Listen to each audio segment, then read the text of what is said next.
정민경 기자가 지적해준 부분하고 연결이 되는데요. 네. 왜 이렇게 JTBC 태블릿 PC에 집중을 하느냐.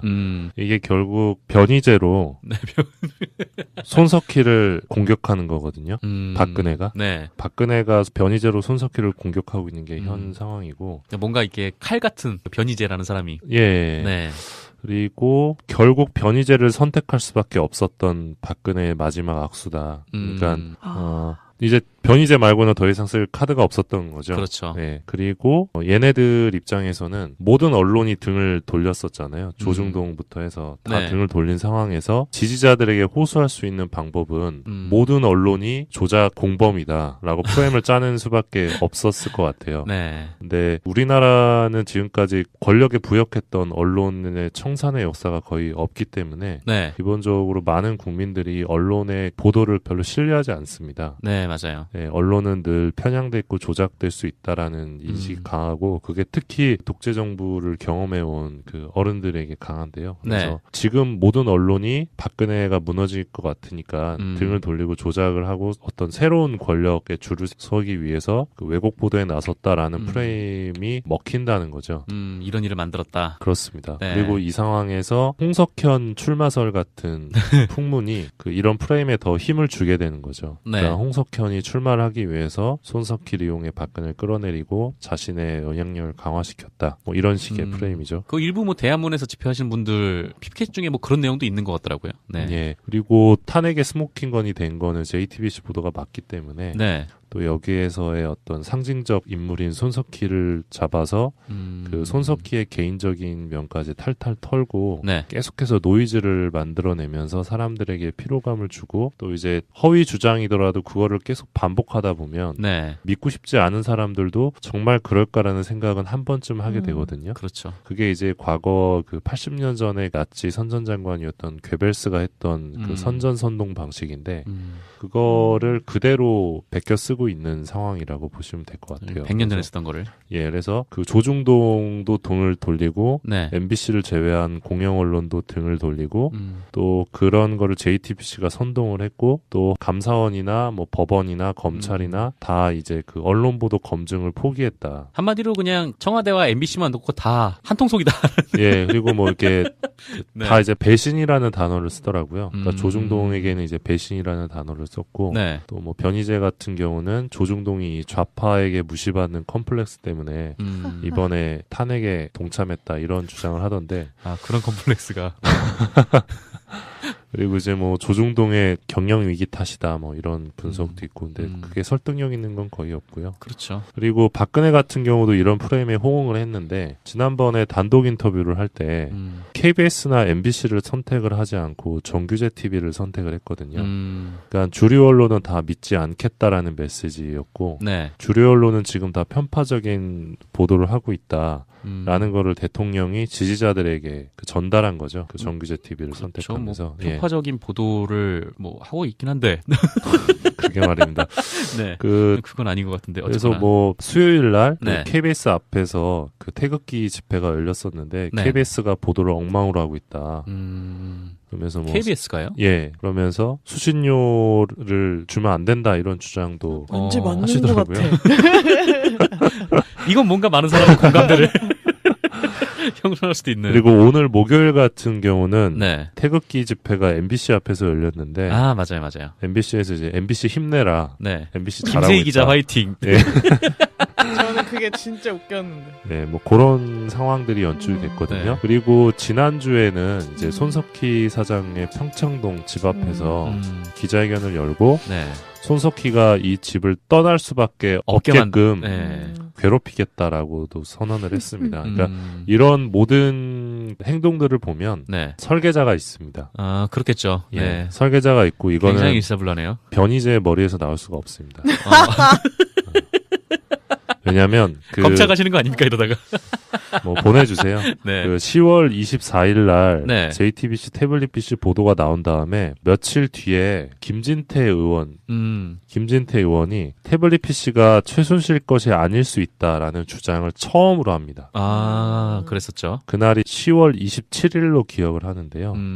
10월 27일 날 그날 최순실의 통화 내역이 언론 보도에 나온 적이 있는데 네. 내게 아닌 것처럼 언론 보도가 조작된 걸로 몰아야 한다. 그런 얘기가 있었죠. 통화 내역이 한 보름 전쯤인가에 보도로 나왔습니다. 네. 그러니까 정리를 하면 그날 최순실이 누군가에게 이제 메시지를 지령을 내린 거고 김진태가 그걸 충실히 이행을 한 거죠. 법사위에서. 그렇죠. 그런 다음에 그 다음 주 월요일 그러니까 태블릿 PC 보도가 나온 뒤 정확히 일주일 뒤부터 네. 상암동 JTBC 본사 앞에서 태극기 집회가 시작이 됩니다. 그렇군요. 네. 그러니까 조직적으로 움직인 거예요. 네. 그리고 어제 특검이 밝힌 내용을 보면은 태블릿 PC 보도가 난 직후에 박근혜 대통령하고 최순실이 통화를 한 정황이 또 있어요. 그렇습니다. 네. 그러니까 이거는 굉장히 누군가의 플랜에 따라서 움직였던 거고요. 여기에 이제 새누리당도 포함이 돼 있는 거죠.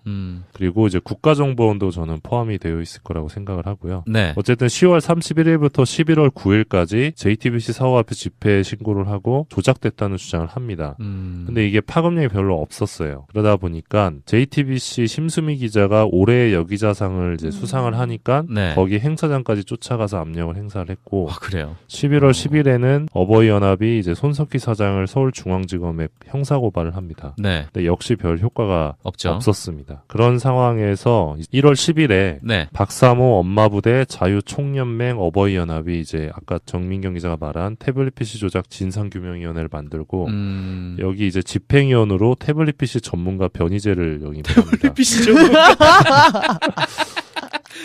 이 사람 태블릿 PC 전문가는 무슨 자격증을 따야 되나요? 태블릿 PC 전문가셨어요? 이게 처음 알았네. 네. 이게 최순실이 자신의 재판 과정에서 변희재를 증인으로 신청을 합니다. 태블릿 PC 전문가라고. 예, 태블릿 PC 전문가로 이제 변희재 증인 신청을 몇 년 전에 해가지고. 포털 전문가 아니었나?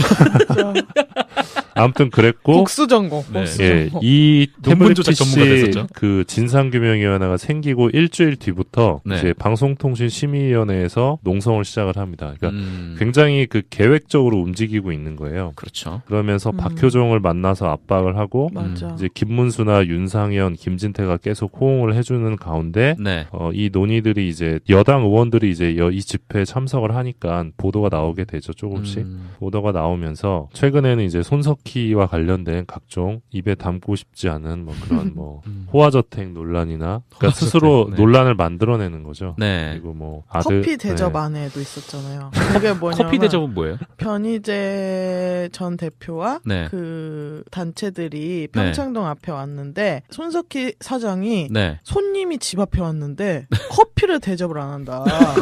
그러면서 인성에 문제가 있다. 그게 제목이에요. 기사 제목이 변희재 따옴표 네. 손석희 사장 집 앞에 손님 왔는데 커피 한 잔 안 줘. 이게 기사 제목이 있어요. 미디어워치 제가 요새 네. 워낙 이쪽 이슈를 팔로잉을 하다 보니까 네. 미디어워치를 매일 들어가요. 근데 너무 중독성이 있어요. 고된 일 하시네요. 네, 진짜.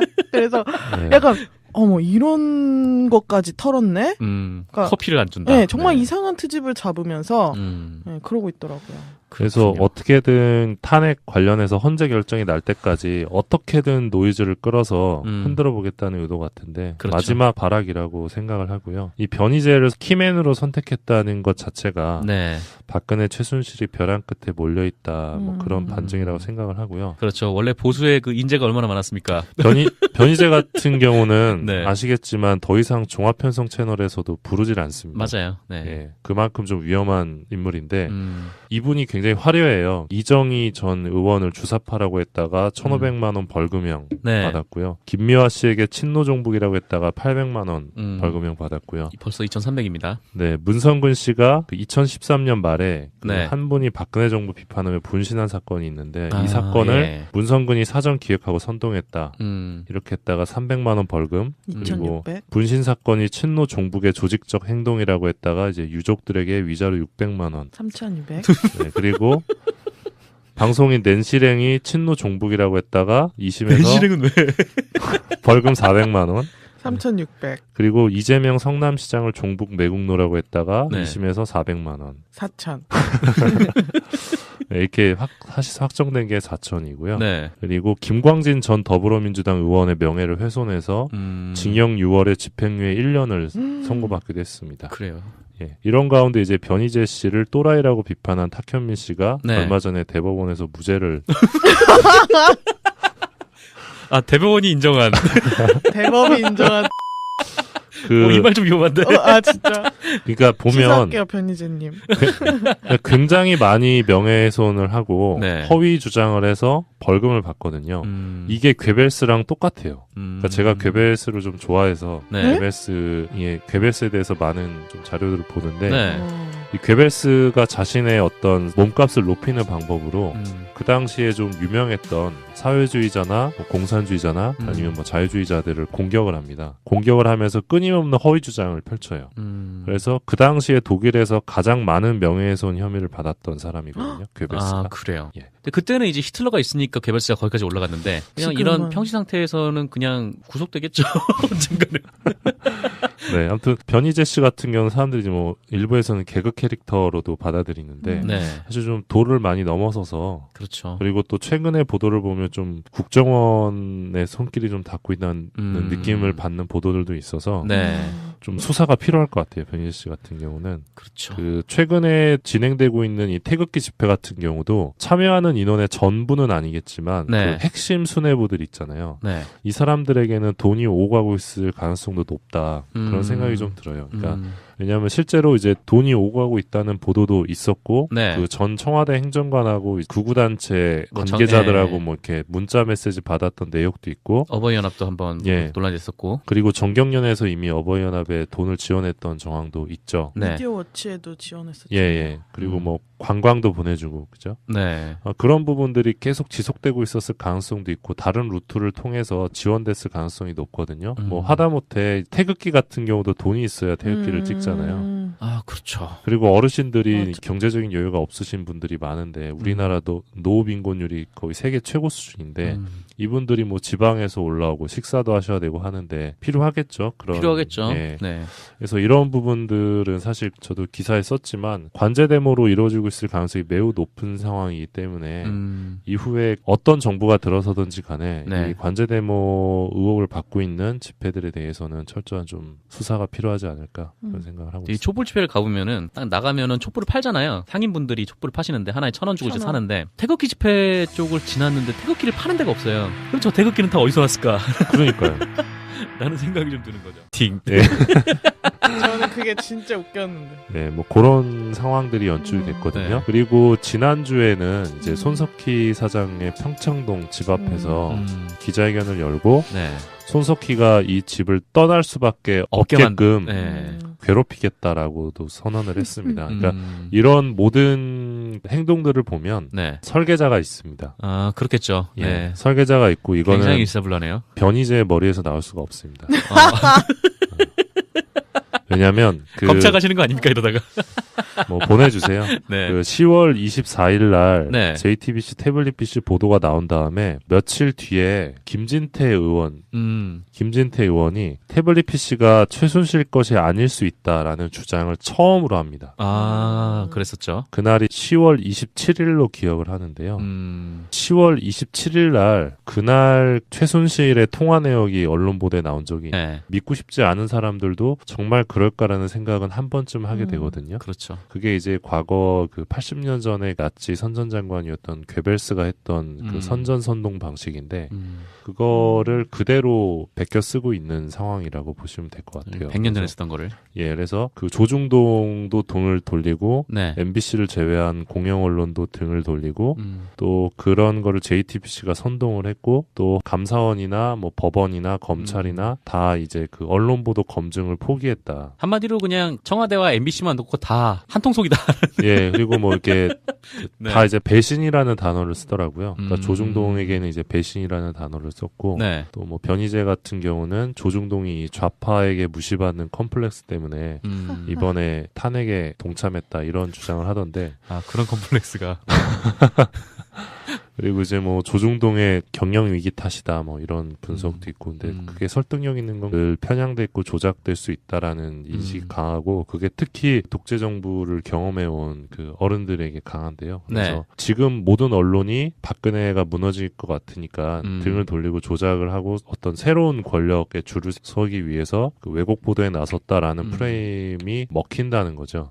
이런 일을 만들었다. 그렇습니다. 네. 그리고 이 상황에서 홍석현 출마설 같은 풍문이 그 이런 프레임에 더 힘을 주게 되는 거죠. 네. 그러니까 홍석현이 출마를 하기 위해서 손석희를 이용해 박근혜를 끌어내리고 자신의 영향력을 강화시켰다. 뭐 이런 식의 프레임이죠. 그 일부 뭐 대한문에서 집회하시는 분들 피켓 중에 뭐 그런 내용도 있는 것 같더라고요. 네. 예. 그리고 탄핵의 스모킹건이 된 거는 JTBC 보도가 맞기 때문에 네. 또 여기에서의 어떤 상징적 인물인 손석희를 잡아서 그 손석희의 개인적인 면까지 탈탈 털고 네. 계속해서 노이즈를 만들어내면서 사람들에게 피로감을 주고, 또 이제 허위 주장이더라도 그거를 계속 반복하다 보면 네. 정민경 기자가 지적해준 부분하고 연결이 되는데요. 네. 왜 이렇게 JTBC 태블릿 PC에 집중을 하느냐. 이게 결국 변희재로 네. 손석희를 공격하는 거거든요. 박근혜가. 네. 박근혜가 변희재로 손석희를 공격하고 있는 게 현 상황이고. 뭔가 이렇게 칼 같은 변희재라는 사람이. 예. 네. 그리고 결국 변희재를 선택할 수밖에 없었던 박근혜의 마지막 악수다. 그러니까 이제 변희재 말고는 더 이상 쓸 카드가 없었던 거죠. 그렇죠. 네. 그리고 얘네들 입장에서는 모든 언론이 등을 돌렸었잖아요. 조중동부터 해서 다 네. 등을 돌린 상황에서 지지자들에게 호소할 수 있는 방법은 모든 언론이 조작 공범이다라고 프레임을 짜는 수밖에 없었을 것 같아요. 네. 근데 우리나라는 지금까지 권력에 부역했던 언론의 청산의 역사가 거의 없기 때문에 네. 기본적으로 많은 국민들이 언론의 보도를 별로 신뢰하지 않습니다. 네, 맞아요. 네, 언론은 거의 없고요. 그렇죠. 그리고 박근혜 같은 경우도 이런 프레임에 호응을 했는데, 지난번에 단독 인터뷰를 할 때 KBS나 MBC를 선택을 하지 않고 정규제 TV를 선택을 했거든요. 그러니까 주류 언론은 다 믿지 않겠다라는 메시지였고, 네. 주류 언론은 지금 다 편파적인 보도를 하고 있다. 라는 거를 대통령이 지지자들에게 전달한 거죠. 그 정규제 TV를 그렇죠. 선택하면서. 뭐 편파적인 보도를 뭐 하고 있긴 한데.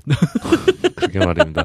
네. 그건 아닌 것 같은데. 그래서 어쨌거나. 뭐 수요일 날 네. KBS 앞에서 그 태극기 집회가 열렸었는데 네. KBS가 보도를 엉망으로 하고 있다.